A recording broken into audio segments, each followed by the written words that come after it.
Checking up on you. He's really working. He's gonna cook for you tonight. Alright, bye. Okay, guys, it's part 6. Pikachu, hi, hello. Oh, hello. Oh, Hi, she's just checking hello. up on me, guys. That's what we call the Bahama Mama. So, guys, okay, so for those who went up the staircase, I'm gonna ask a trivial question. How many stairs did you count? 66. 66. Do we have any other numbers, guys? Other than 66? None? Anybody? Come on, guys. I know you counted. No. Nobody? Okay, I'll give you guys the answer. Originally, there was 66 steps, but thanks to the Bahamas government, they did some adjustments where they paved out the whole area, and they just happened to cover one of the steps. So there's 65. Yes, so now On the there's... bottom. Yes, the one to the bottom. Okay, I saw it. That's on the bottom. Exactly, that is correct. That is correct. The one to the bottom. And it was a shame because the slaves took so long to actually make those steps, and the Bahamas government did maybe that in about half an hour. They covered the whole thing. But it was good intentions what they had, but it was destroying a lot of good history. So guys, that was a nice try. You know, for those that went up the steps, I commend you. I was with you in spirit, but I definitely would not climb those stairs. My heart is willing, but my knees was like, buddy, not today, not today, because they're very steep, as you can see. They are very steep. Okay, guys, so here's the thing. Remember I said that you can chime in at any time? I won't disclose who said it, but someone came up to me and asked me some very good questions in reference to the vehicles of the Bahamas and the gas prices, and I said, can I use this along with my tour? And they was like, they gave me all the copyrights and said, go ahead, buddy, you can use that. So I'm gonna tell you, first of all, gas prices on the island. On the island of the Bahamas, guys, we have 3 fueling stations. Once was Texaco, but we changed it to Rubis. We have Shell Bahamas, and we have Esso on the run. Now, fuel prices on the island, guys, is $7 a gallon. Oh my God. Not a liter, a gallon. And I told the person, it's not even the good stuff like you guys have in the US, where you have premium and super and lead and all that good stuff. We have regular old gas with just maybe a little bit of water in it. Just a little bit. just enough so the car can start. So, with that being said, and then with the vehicles in the Bahamas, a lot of them was American vehicles. And most of the vehicles that, the car dealerships per se, they had vehicles at, you can get a vehicle for about $60,000 to almost $80,000, an up-to-date vehicle, which is very expensive. So what a lot of Bahamians did, they went on the site, a Japanese site, where they got Japanese vehicles. Like, matter of fact, like these ones right here. You see the Nissan Note, the Passo, and the Cube. All of 3 of these are Japanese vehicles. And the reason why they chose those vehicles is because not only they are fuel efficient, but they are smaller engines. And when you go on those sites, you can get an up-to-date Japanese vehicle for about $5,000. That's it. Wow. So comparing from $5,000 to about $80,000, let me see. I'm gonna go with the 5,000, people. So that's what Bahamians did. They went ahead and and it worked out for the best. So guys, like I said, that's what the economy is. That's what, oh, I remember when I started telling you about our Prime Minister. Oh, well, the reason why they loved our Prime Minister so much, because the same person, this person had a lot of good questions, by the way. They said, what's the educational system like in the Bahamas? Yes, it goes from elementary to primary school to junior high to junior high, and then to secondary, which is senior. And then we also have one college in the Bahamas called College of the Bahamas. We do have institutes like training colleges, the technical colleges called BTVI, and we have one university called UB, University of the Bahamas. Also, if you look to the right hand of the vehicle, you're going to see one of the banks, CIBC, what I was telling you guys about. And to the left left, guys, one of the most expensive buildings in the Bahamas, worth about 300 million. Took 5 years for them to build this. Wow. Who can tell me the name of this building? You can tell by the flag. Yes, it is. Yes, it is. So you're wondering where your tax dollars are going? This is where, and guess what? They have 3 bunkers underneath the ground. Very strong, very sturdy building. Wow. Yes, it is. Is there like training schools for nurses, and I realize maybe for doctors they have to go off island? Well, for doctors and nurses, they do have institutes that train them as well here. But most of our doctors and nurses on the island normally goes away to college to train for their PhD. But they can do it over here, but most prefer to go away. Also, guys, remember what I said about the pink buildings on the right? Yes. Well, this particular one is a very special one that used to be the first jailhouse on the island, and they changed it into a library. And those pink buildings behind the library, those are Supreme Courts. Also, guys, this building right here, which is shows a very strong structure. This was made out of limestone, so it's very strong. This was the first courthouse in the Bahamas. So let me see if I can get you guys back to what I was saying from the beginning, why they loved our first prime minister so much, why he was able to run for 25 years consecutively. He was able to run for 25 years consecutively because he provided free education for the Bahamian people. He also provided free medical care for the Bahamian people. And last but not least, he provided widest stray dog in the road. See that they roam the streets and they don't pay taxes, they just live for free, guys. They're feral dogs. Yes, they are. Yes, they are. So he provided free medical, free education, and he provided a job for every Bahamian citizen here in the Bahamas. So, and even if you weren't qualified for that position, he made sure that you were properly trained and you were qualified to work that position. So he actually was for the people and by the people. So that's why they loved him so much. And when he passed away, they removed the queen off of the dollar bill and they replaced it with his face onto the dollar bill. Yes, they did. Also coming up here on the left, guys, is a Presbyterian church called St. Andrews, and if you can see on the sign, it was established back in 1810.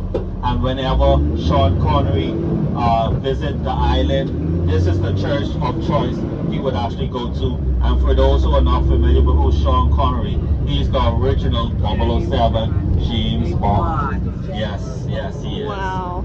Also, this right here, this building is our version of the White House. This is actually the Pink House, and this is where the Governor General of the Bahamas reside at. So as we approach the gates, you will see where once stood a statue of Christopher Columbus. Also, guys, the Governor General position in the Bahamas is to report all matters to England. And even though the government of the Bahamas change every 5 years, the Governor General position does not. He remains the same every 5 years as it goes along. What happened to the statue of Christopher Columbus? That's a very, very good, that's a very, very good question. Well, I'll try to keep it simple, but true story, guys, I did not make this up. There's a Bahamian guy who woke up one morning and decided to put on a cape, and he went to the statue with a sledgehammer and amputated the leg and the arm. So when the authorities arrived, some persons was very upset, other people was cheering him on, and then we realized he was not well when he said his name was Michael the Archangel. Yeah, that was a clue. Yeah, that yeah. And look at the umbrella. Yes, well, Wow. this right here, guys, to the left is the famous Great Cliff Restaurant. Now, at the famous Great Cliff Restaurant, guys, this is where we have one of the oldest. You want to go ahead? Okay, one of the oldest restaurants and hotel 5-star in the Bahamas, where they have chocolate factories and free samples of chocolate. They have a moonshine factory. They also have a Cuban cigar factory where they hand roll Cuban cigars, and you can purchase Cuban cigars right here, guys. And last but not least, they have a wine factory where you can make your own wine and you can label it yourself. Also, guys, they have the third biggest wine cellar in the world. That's correct. I said the world. And they have wines that cost up to about $500,000. So what would you do with a wine that costs $500,000? Not drink it. Exactly. Put it on eBay. Ah, there you go. I like his answer. That's a good one. That's a good one. Get your money's worth for it. Exactly. So, as we go along, guys, we're going to be passing John Canoe Museum. Now, for those who are not familiar with John Canoe Museum, this is a part of Bahamian culture. This John Canoe is actually a cultural event that happens once a year when 6,000 Bahamians dress up in costumes like this with drums and cowbells, and they parade all in the downtown area. And also, guys, if you're still not familiar what John Canoe is, John Canoe is actually hosts around New Year's and Boxing Day, and it starts about 12 a.m. in the morning and it ends about 12 noon the next day. And if you're still not sure what John Canoe is similar to Mardi Gras or Carnival. But the only thing difference between John Canoe and Carnival is in the Bahamas we keep our clothes on. Our wives for those who have or wives or baby mamas, we're not allowed to go to Carnival, guys. We stay home. But we consider ourselves a Christian nation where on every corner you can find a church like that. That church right there is called Bethel Baptist. We have just about every denominational church on the island. And if you go over the hill where Bahamians, a lot of locals live, on every corner, guys, I'm not making this up, on every corner there's a church, and next to every church there's a liquor store. So, guys, also remember I said there's a lot of fruit trees all over the island. This year is called a sea grape tree. Yeah. And if you look at it, when it's ripe, they turn from green to purple, and they're very, very sweet. Okay, guys, as we move along, we'll be passing another Baptist church, which is John's Baptist Church here. And right next to it is a rum distillery, John Watkins. This is where we'll be stopping for a few moments. So we're going to be making a right turn right here, guys. Oh, I know. Hold on. I see a lot of dogs, but not a lot of cats. Oh, well, we do have a lot of stray cats on the islands as well. Normally, where the stray dogs are, the stray cats do not roam around. Wow, Yeah, they would have like a cat dog type experience where they would not agree, like politics. And I choose not to talk about politics, guys, because politics on the island of the Bahamas. Let's put it like this, guys. We have two major political parties right here in the Bahamas, and one is called the FNM, which stands for Free National Movement, and the next one is called the PLP, which stands for Progressive Liberal Party. Now, these two parties, guys, the one that's running the country now is called the PLP, and for some reason, the leaders of both parties are best friends. Well, that's I don't know if I'm the only Bahamian that figured that out, but yeah, they're close and best friends. So I don't want to get into that, guys. But here we are at John Watkins Distillery, guys. And now let me just give you a heads up of John Watkins Distillery. This also used to be a plantation that they turned into a distillery. When we're gonna stay here, guys, if you look to that yellow building over here, that's where they sell food. So if you guys are interested in buying something to eat, I advise that you go there first, because they take a little longer to prepare the food because everything is made fresh. Also, guys, if you want to do a little small tour of John Watkins, you see where the Bahamian flag is. Once you go up those first set of stairs, they're going to give you free samples of their product, and they're going to give you a 5 to 7 minute tour inside of the building. Also, if you're not interested in that, next to the two-story building, between the two-story building and the mustard building, you're going to see a black gate on the side. When you go through the black gate, on the right-hand side, that is the restrooms if you need to freshen up yourself. Where the blue umbrellas is upstairs, you're going to see an open bar. If you want something to drink, you can go ahead and enjoy yourself. Behind the open bar, they have their liquor store where they sell the 25-year-old rum. Last but not least, if you're not into alcohol, over here to the mustard building, they have where you can get coffee. That is Starbucks cousin. So guys, what time is it now? It's about 1:10. So guys, we're gonna be here for about decisions. We're gonna be here for about 15 minutes, guys. You need more time? Yeah.